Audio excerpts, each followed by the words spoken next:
Hello students, last class में हम लोगों ने रिफ्रैक्शन पढ़ा था, refraction through a glass slab, है ना। उसी के बारे में हमको कुछ और जानना है, तो चलिए जानना शुरू करते हैं। देखिएगा ध्यान से, जो हम लोगों ने टॉपिक हमारा पढ़ा था वो मैं दोबारा लिख रही हूँ क्योंकि कुछ जानना बाकी है इसके बारे में। This is refraction through a glass slab. किसके थ्रू करवाना है हमको रिफ्रैक्शन? ग्लास स्लैब के थ्रू करवा चुके हैं हम लोग, है ना। देखिएगा ध्यान से, जैसे हमने रिफ्रैक्शन करवाने के लिए क्या यूज किया था, ये क्या है? This is a glass slab. बहुत ध्यान से सुनना, ठीक है। तो ये जो हमने यूज किया था, what it is? Glass slab. इसके ऊपर हमने कौन सा मीडियम सेलेक्ट किया था? एयर। और नीचे भी कौन सा मीडियम सेलेक्ट किया था? एयर। अब मैं 1 2 अगेन 1 वो सब नहीं लिखूंगी, है ना, उसके बारे में, क्योंकि हमको जितना जानना था हम जान चुके हैं। आज हमको कुछ नई बातें जाननी है। जैसे हमने यहाँ पर ये लाइट रे एंटर करवाई थी, तो व्हेनेवर अ लाइट रे falls on the separating surface, इस लाइट रे को हमने क्या नाम दिया था? इस लाइट रे को हमने नाम दिया था इंसिडेंट रे। तो मैं दोबारा नहीं लिख रही हूँ इंसिडेंट रे, याद रखना है अब आपको। And this is normal and this angle is angle of incidence. Okay, so when it enters from air to glass slab, तो क्या चेंज हो रहा है? मीडियम। लाइट रे कहाँ से कहाँ एंटर हो रही है? From rare to denser medium. Okay, so what would happen? This will bend towards the normal. Light ray कैसे बेंड हो जाएगी?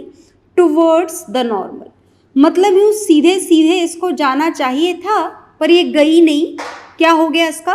रिफ्रैक्शन हो गया। ओके, क्या बोलते हैं हम इस लाइट रे को? हम इस लाइट रे को बोलते हैं रिफ्रैक्टेड रे। कौन सी लाइट रे बोलते हैं इसे? रिफ्रैक्टेड रे। और इस एंगल को कौन सा एंगल बोलते हैं? एंगल ऑफ रिफ्रैक्शन, है ना। रिफ्रैक्शन और रिफ्लेक्शन में कंफ्यूज मत हो जाइएगा। पता पड़ा रिफ्लेक्शन लिखते लिखते एंगल ऑफ रिफ्रैक्शन को भी हम एंगल ऑफ रिफ्लेक्शन ही लिख दें, ऐसा काम आप नहीं करेंगे, ठीक है। अच्छा सुनिए, अब हमने देखा था कि इस पॉइंट पे रिफ्रैक्शन दोबारा होगा। क्यों दोबारा होगा? क्योंकि मीडियम बार बार चेंज हो रहा है। जितने बार मीडियम चेंज होगा उतने बार रिफ्रैक्शन होगा। अगर आप 2-4 बार और बदल दो, जैसे एयर के नीचे वाटर, वाटर के नीचे डायमंड, तो जितने बार मीडियम की डेंसिटी बदलेगी, लाइट का रिफ्रैक्शन उतनी ही बार होता चला जाएगा। खैर, यहाँ पर तो हम लाइट का रिफ्रैक्शन 2 बार ही करवा रहे हैं।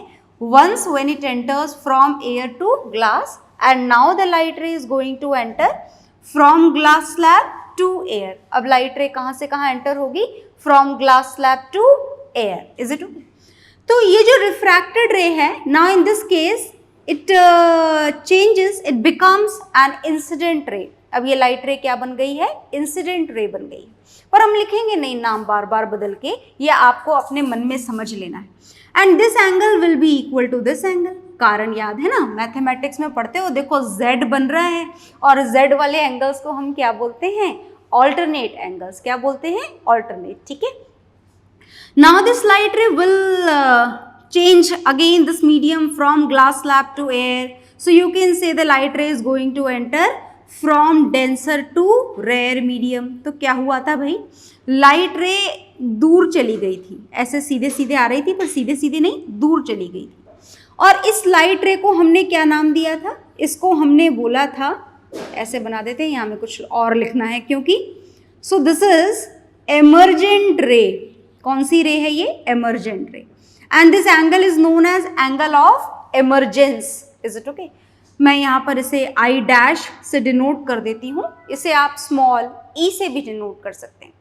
और जो मेन फैक्टर हमको पता लगा था लास्ट क्लास में, वो ये पता लगा था कि ये जो एंगल ऑफ इंसिडेंस है, ये एंगल ऑफ इमरजेंस के क्या होता है? इक्वल। और इस बात को हमने मैथमेटिकली प्रूव भी किया था ना लास्ट क्लास में। ओके, और ऐसा होने की वजह से हमें पता लगा था कि अगर इस इंसिडेंट रे के ओरिजिनल पाथ को आगे इंक्रीज कर दिया जाए तो ये जो इमर्जेंट रे है that would be definitely parallel to the original path of incident ray. Okay, मतलब ये दोनों लाइट रे आपस में क्या होंगी, पैरेलल, और पैरेलल होंगी तो क्या आप इनके बीच का डिस्टेंस मेजर कर सकते हैं? यस, वी डिड इट, है ना। और इस डिस्टेंस को हमने कोई नाम दिया था? बिल्कुल, इस डिस्टेंस को हमने एक नाम दिया था। और क्या नाम दिया था इस डिस्टेंस को हमने?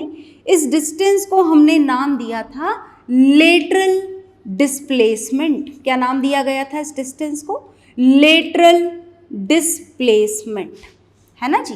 This distance should be measured perpendicularly. ऐसा नहीं कि आप यहाँ से यहाँ डिस्टेंस मेजर कर लें, यहाँ से वहाँ चले जाएं, ऐसा नहीं करना। देखो, डिस्टेंस का मतलब है ना परपेंडिकुलर ही होता है। Is it okay? जब भी आप बोलें कि this is the distance between these two point, then if it is possible then it should be measured perpendicularly, है ना। परपेंडिकुलरली ही मेजर करना होता है। तो इस डिस्टेंस को परपेंडिकुलरली अगर आप मेजर करेंगे then this will be known as either lateral displacement, आप चाहें तो इस डिस्टेंस को लेटरल डिस्प्लेसमेंट बोल सकते हैं, और आप चाहें तो इसका एक नाम और होता है, और जो दूसरा नाम है दिस इज लेटरल शिफ्ट। क्या आप इस डिस्टेंस को कैलकुलेट कर सकते हैं? बिल्कुल, इसका भी एक फॉर्मूला होता है, पर आपके लिए खुशी की बात है कि that formula is not in your syllabus. वो आपको 12th फिजिक्स में पढ़ना है, 12th फिजिक्स में ही हम उसको डिराइव करेंगे। तो यहाँ तो बस हमें इसे स्केल से मेजर करना है और कुछ नहीं करना। ओके, तो आज हम क्या पढ़ने जा रहे हैं इस लेटरल शिफ्ट के बारे में, सुनिएगा। Refraction through glass slab is done now, and now today we are going to know the factors. Factors, कौन से फैक्टर देखने जा रहे हैं? देखिएगा ध्यान से। फैक्टर्स जानने जा रहे हैं हम। थोड़ा इसको सूखने देते हैं। लुक है, तो now we are going to know the factors. कौन से factors? Factors on which the value of what? Value of lateral shift depends. हम वो फैक्टर जानने जा रहे हैं जिन पर लेटरल शिफ्ट की वैल्यू डिपेंड करती है। क्या इसका मतलब ये है कि लेटरल शिफ्ट जो डिस्टेंस है उसकी वैल्यू कभी कभी तो कम होती है और कभी कभी बढ़ जाती है?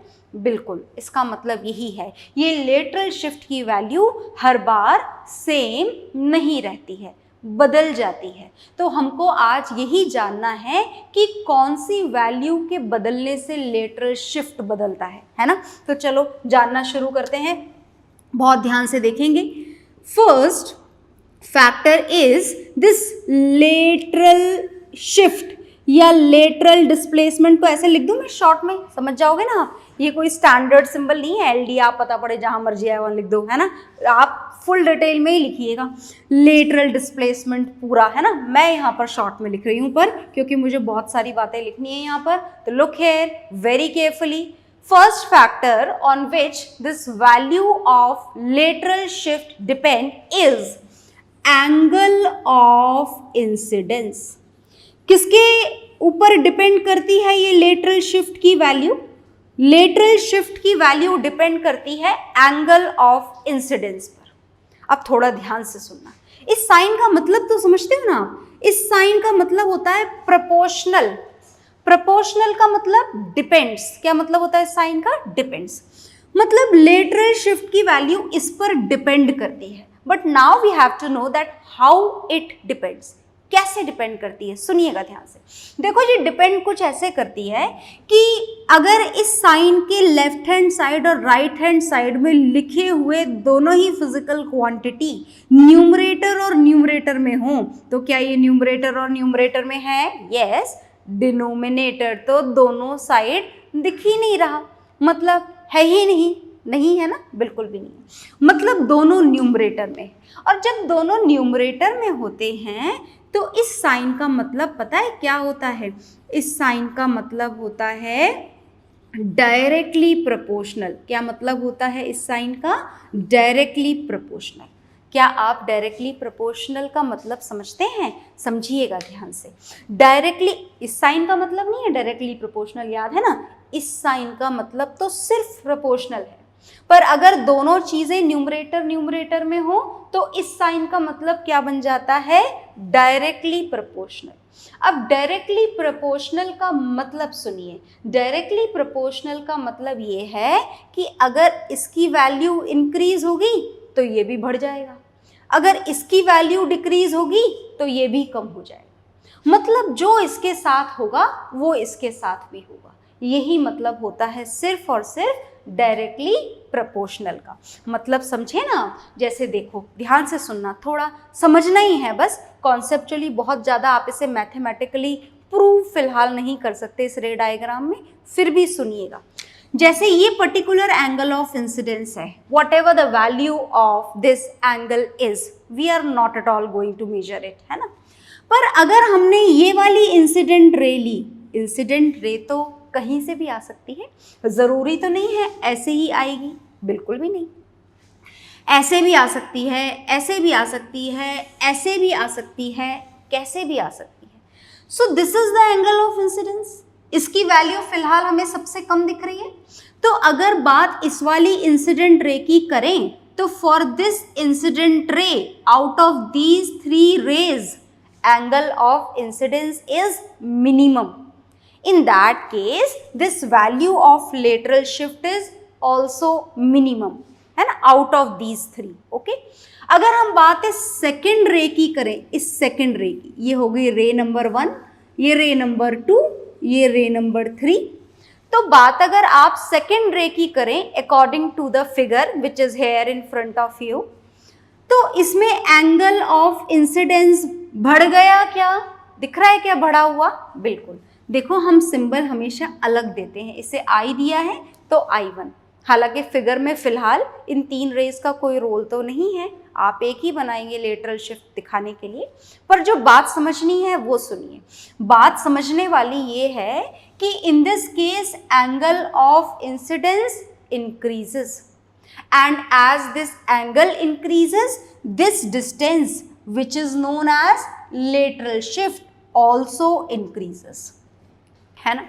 अब इस थर्ड रे के लिए देखिए जरा, this is the angle of incidence, और बढ़ गया, मतलब लेटरल शिफ्ट भी और बढ़ जाएगा, ठीक है। तो बस ये इतनी सी बात हमको ये फर्स्ट फैक्टर बताता है कि जैसे जैसे इस एंगल ऑफ इंसिडेंस की वैल्यू बढ़ाओगे लेटरल शिफ्ट भी क्या हो जाएगा, बढ़ जाएगा। बस यही फैक्टर है। अब डायरेक्टली प्रोपोर्शनल आई होप आपको समझ में आ गया होगा, और मैं है ना इसे सिंबॉलिकली लिख देती हूँ ताकि हमारे सामने सारे फैक्टर बोर्ड पर हमें दिखते रहे और हमें लर्न होते रहे। तो this lateral displacement is directly proportional to angle of incidence. क्या और भी कोई फैक्टर है? और भी फैक्टर्स हैं, सुनिएगा ध्यान से। Second factor is lateral shift is directly proportional to thickness of glass slab, directly proportional to thickness of glass slab. मतलब समझ गए ना आप? डायरेक्टली प्रोपोर्शनल का मतलब तो मैं पहले ही समझा चुकी हूँ, तो अब बाकी मतलब आपको अपने आप समझ में आ गया होगा कि अगर आप थिकनेस बढ़ाते जाएंगे ग्लास स्लैब की तो ये जो लेटरल डिस्प्लेसमेंट है, याद है ना lateral displacement, perpendicular distance between emergent ray and the original path of incident ray. अगर आप थिकनेस बढ़ाएंगे तो ये लेटरल शिफ्ट बढ़ जाएगा, और थिकनेस बढ़ाएंगे और बढ़ जाएगा, और थिकनेस बढ़ाएंगे और बढ़ जाएगा। थिकनेस किसकी बढ़ानी है? ग्लास स्लैब की, ठीक है ना। थिकनेस कम करेंगे, ग्लास शीट पतली काम मिलेंगे, लेटरल डिस्प्लेसमेंट भी कम होता चला जाएगा, ठीक है। तो दिस इज सेकेंड फैक्टर। और भी फैक्टर हैं क्या? Yes, 2 more factors are there. देखिएगा, थर्ड फैक्टर बताने जा रही हूं मैं आपको। Lateral displacement is again divided, is again depends directly proportional to, ध्यान से सुनना, अब किसके डायरेक्टली प्रोपोर्शनल है? Now it is directly proportional to refractive index. देखो, ग्लास में बड़ी सारी वैरायटी आती है ना, कोई एक ही टाइप का ग्लास नहीं होता। अलग अलग टाइप के ग्लासेस होते हैं, और अगर ग्लासेस अलग अलग टाइप के होते हैं तो उनके रिफ्रैक्टिव इंडेक्सेस भी अलग होते हैं, और अगर रिफ्रैक्टिव इंडेक्स अलग होते हैं तो लेटरल डिस्प्लेसमेंट भी उनका क्या होगा, अलग होगा। आ गई बात समझ में? मतलब हमको याद रखना है कि this lateral shift also depends on the refractive index of glass slab. And how it depends? We can see it from the equation. This lateral displacement is directly proportional to the refractive index of glass slab. So as the value of its refractive index increases, lateral displacement also increases. If refractive index decreases, lateral displacement also decreases. ये ज़्यादा, ये भी ज़्यादा, ये कम, ये भी कम, ठीक है। तो अब देखिए फोर्थ फैक्टर हम देखने जा रहे हैं। This is last factor. Lateral displacement is also depend on the wavelength of light. Wavelength मैं आपको समझा चुकी हूँ। If we talk about the white light, then white light is made with the 7 colors. How many colors are there in white light? 7 colors. Vib-Gyor, है ना? And each of every color is having a different value of wavelength. Her colour की क्या चीज़ अलग होती है?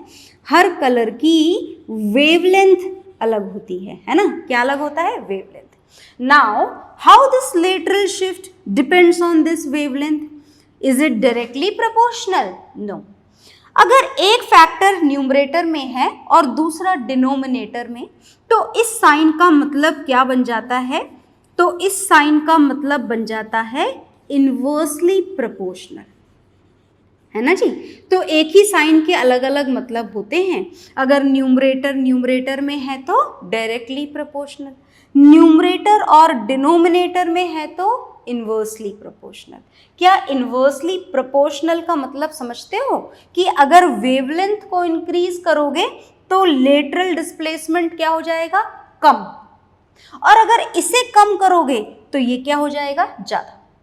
तो किसी भी इक्वेशन में, ये सिर्फ यहाँ की बात नहीं है, this is a universally applicable thing you can say. किसी भी इक्वेशन में, किसी भी फॉर्मूले में अगर एक चीज़ ऊपर हो, दूसरी चीज़ नीचे हो, डिनोमिनेटर में हो, तो आप समझ सकते हैं that they both are inversely proportional to each other. Inversely proportional का मतलब समझ में आ गया ना? ये ज़्यादा तो ये कम, और ये कम तो ये ज़्यादा। Is it okay? So these are the 4 factors which are written here in front of you. आपको ये याद रखने होंगे, और अब मैं इसको रफ करने जा रही हूँ। And now we will learn something else, something very interesting. अब आपको बहुत मज़ा आने वाला है, ठीक है ना? तो चलो तैयार हो जाओ ध्यान से सुनने के लिए। Some effects are there, daily life effects which are related with the phenomena of refraction. तो हम रिफ्रैक्शन के कुछ फिनोमिनाज देखने जा रहे हैं, है ना जी। तो चलिए देखते हैं कौन से फिनोमिनाज हमको देखने हैं, कौन से प्रोसेस के फिनोमिनाज हम देखने जा रहे हैं।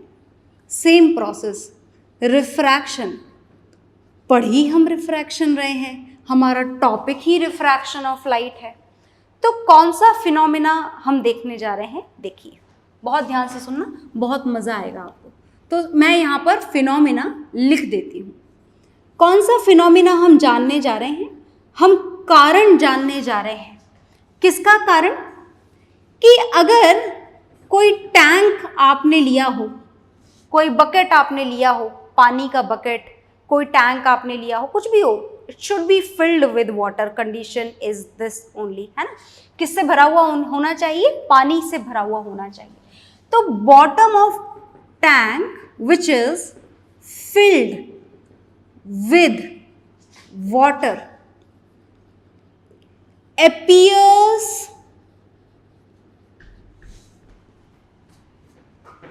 to be raised। बहुत ध्यान से देखिएगा, और ये जो डायग्राम मैं बनाऊंगी ना इस कंडीशन के लिए, रे डायग्राम, ये आप अपनी साइंस कॉपीज में भी बनाइएगा। Is it okay? क्योंकि रिफ्रैक्शन के बहुत सारे फिनोमिनाज हैं, some are there in notes, some are not there, तो this is one of them which is not present in your notes. Okay, so note it down very properly and write down the statement according to your own. Okay, चलिए देखिए, तो हम पहले समझे तो सही कि हमको ये ऐसा कुछ दिखाई भी देता है क्या? क्या बोल रहे हैं ये बोल रहे हैं कि बॉटम ऑफ टैंक, टैंक ही वो ज़रूरी नहीं है, वाटर टब भी आप ले सकते हैं, नॉर्मल बकेट जो आपके घरों के बाथरूम में होती है वो भी आप देख सकते हैं, देखी होगी आई होप आपने। फिल्ड विद वाटर, किससे भरी हुई है? पानी से। अगर ऐसे पानी से भरे हुए बकेट को आप देखें तो जितनी गहराई पर उसका बॉटम होता है उतनी गहराई पर वो दिखता नहीं है, वो थोड़ा ऊपर की तरफ उठा हुआ दिखता है। ऐसा नोटिस किया है आपने? तो आई होप आपने किया होगा ऐसा नोटिस। तो नहीं किया है तो कोई बात नहीं, आज कर लीजिएगा घर जा करके, है ना। मैं आपको कारण बताने जा रही हूँ, बहुत ध्यान से सुनिएगा, कारण क्या है इसके पीछे, बहुत ध्यान से देखना। ये रे डायग्राम ही आ जाता है कभी कभी तो एग्जाम में बनाने के लिए, सिर्फ कुछ नहीं लिखना होता, only this diagram has to be drawn. तो ये हमने लिया बकेट और ये सेपरेटिंग सरफेस बना दी है। It should be clearly mentioned that this is a separating surface, बहुत ही क्लियरली दिखनी चाहिए ये, है ना। ऐसा नहीं कैसे जैसे पानी बनाते हो ना आप सीनरी के अंदर यूं गोल गोल, ऐसे नहीं बनाना है ना, ठीक है। चलिए, तो बिल्कुल स्ट्रेट लाइन से वाटर की टॉप मोस्ट लेयर आपको डिनोट करनी होती है and this layer is known as separating surface. और क्या भरा है जी हमने इसके अंदर? पानी, नॉर्मल वाटर, ठीक है, ये पानी भर दिया हमने इसके अंदर, ठीक है, बहुत ध्यान से देखना। ऊपर क्या है जी? यहाँ पर ऊपर एयर और नीचे क्या है? वाटर। एयर को मीडियम नंबर 1, वाटर को 2, वो सब जरूरत नहीं है। No mathematical calculation has to be done, this is only and only a theoretical part. पर हाँ, ये जरूर आप लिखें कि ये जो एयर है ये कैसा मीडियम है? रेयर मीडियम है। कैसा मीडियम है? रेयर, है ना। वाटर कैसा मीडियम है? डेंसर। भूल तो नहीं गए ना रेयर और डेंसर का मतलब? डेंसर का मतलब जिसका रिफ्रैक्टिव इंडेक्स क्या हो? ज़्यादा। पानी की स्पीड क्या हो? कम। तो एयर कैसा है? जिसका रिफ्रैक्टिव इंडेक्स क्या है? कम। और पानी की स्पीड क्या है इसके अंदर? ज़्यादा, है ना। तो चलो देखते हैं क्या चीज़ हमें ऊपर उठी हुई दिखाई दे रही थी? ये बॉटम। तो चलो जानते हैं, मतलब हमें इस बॉटम की इमेज बनानी है। देखते हैं कहाँ बनती है, हमारे हिसाब से थोड़ी ऊपर बनती है, तो इसकी इमेज हम बनाने जा रहे हैं। इसकी इमेज बनानी है, इस बॉटम के इस पॉइंट की इमेज बनानी है। इमेज याद है ना आपको, जो आपने रिफ्लेक्शन में पढ़ी थी? कैसे बनती है image? By the meeting of 2 or more reflected raise, हमने वहाँ पढ़ा था। पर अब आप सुनिएगा, it can also be obtained by the meeting of 2 or more refracted raise. मतलब रिफ्लेक्टेड रेज के मिलने से भी बन सकती है इमेज और रिफ्रैक्टेड रे के मिलने से भी बन सकती है इमेज, है ना। क्योंकि यहाँ रिफ्लेक्शन तो होने वाला है नहीं, तो how we will get the image of this bottom? We will get the image by the meeting of 2 or more refracted raise. Okay, तो चलिए पहले इंसिडेंट रेज तो बनाएं। किसकी इमेज बनानी है? इस पॉइंट की। तो इंसिडेंट रेज कहाँ से आनी चाहिए? इस पॉइंट में से। कितनी बनाए इंसिडेंट रेज? जितनी हमेशा बनाते हैं। कितनी बनाते हैं हमेशा? ओनली 2। ज़्यादा नहीं बना सकते क्या? बना तो सकते हैं, पर क्यों हम हमारे फिगर को कॉम्प्लिकेटेड करें? हम 2 ही बनाएंगे। तो चलिए 2 बनाते हैं। ये निकली भाई फर्स्ट इंसिडेंट रे। कहाँ से निकली? इस पॉइंट में से। कहाँ पर प्रेजेंट है ये पॉइंट? बॉटम पर, टैंक के बॉटम पर, बकेट के बॉटम पर, टब के बॉटम पर। कंडीशन बस एक ही है, should be filled with water up to the brim. जरूरी है कैसे टॉप तक भरा हुआ हो? नहीं नहीं, ऐसा कोई ज़रूरी नहीं है। यहाँ तक भरा हुआ हो तो भी दिखाई देगा फिनोमेना, थोड़ा और कम भरा हुआ हो तो भी दिखाई देगा, है ना। अब देखिएगा, ये हमने बनाई एक और लाइट रे। ये कौन सी रेज हैं? क्या बोला जाएगा इन रेज को? मैं यहाँ लिख देती हूँ। ये लिख दिया मैंने, दोनों रेज ही कौन सी रेज हैं, they both are incident rays. Is it okay? ये सेपरेटिंग सरफेस पर स्ट्राइक कर चुकी हैं। अब क्या चेंज होने जा रहा है? मीडियम। लाइट रे वाटर से कहाँ एंटर होने जा रही है? एयर में। डेंसर से कौन से मीडियम में एंटर होने जा रही है? रेयर मीडियम में। तो ये कौन से पॉइंट है? Point of incidence. यहाँ क्या बनाना होता है हमको? नॉर्मल। बदल तो नहीं गई नॉर्मल की डेफिनेशन?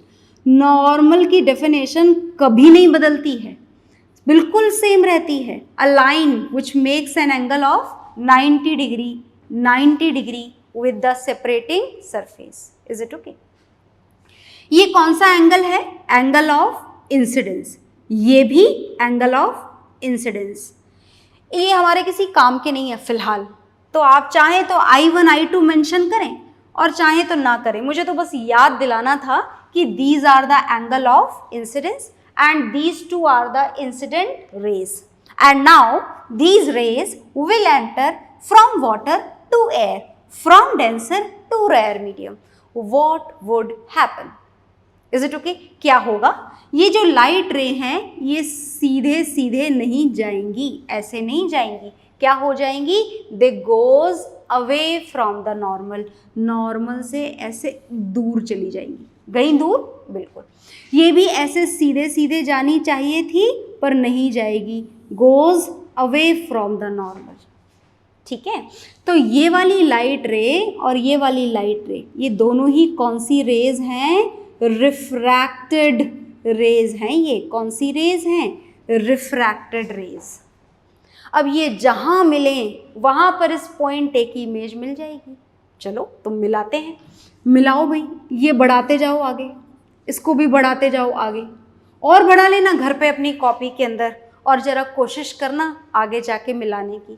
नहीं मिलेंगी ना? बिल्कुल भी नहीं, क्योंकि ये क्या हो रही हैं? एक दूसरे से दूर जा रही हैं। क्या इसका मतलब ये है कि इस पॉइंट की इमेज मिलेगी ही नहीं? मिलेगी तो सही। फिर कैसे मिलाएं? जैसे आपने मिरर्स के लिए इमेजिनरी पार्ट ड्रॉ करा था रिफ्लेक्टेड रेज का, बिल्कुल उसी तरीके से यहाँ पर इमेजिनरी पार्ट किसका ड्रॉ करोगे? रिफ्रैक्टेड। अब देखो मैं यहाँ से हटा रही हूँ, उसको देखकर आप कंफ्यूज हो जाओगे कि ये भी कोई रे है क्या? ये कोई रे नहीं है, हमने हटा दिया। बस याद रखना रिफ्रैक्टेड रे किसके लिए लिखा है? एक तो इसके लिए और एक इसके लिए। इनको मिलाना अब हमारा टारगेट है। तो चलो मिलाते हैं।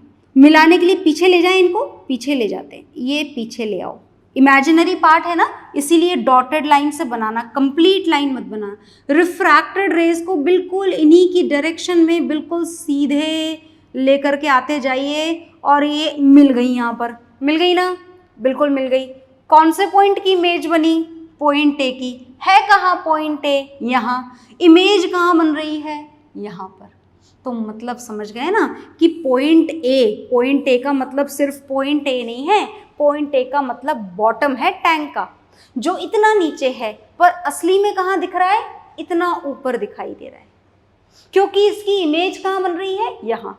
क्यों बन रही है यहाँ पर इसकी image? Because the refraction process is taking place here, as the light rays which are coming out from point A get refracted when it enters into the air medium. तो ये हमने इस पॉइंट को एक्सप्लेन कर दिया है। Some more phenomena are there which are related with the refraction process that we'll see in the next class. पर तो उससे पहले आप इसको बनाइएगा ज़रूर, है ना? बनाए बिना बंद मत करिएगा वीडियो को। Okay, bye everyone.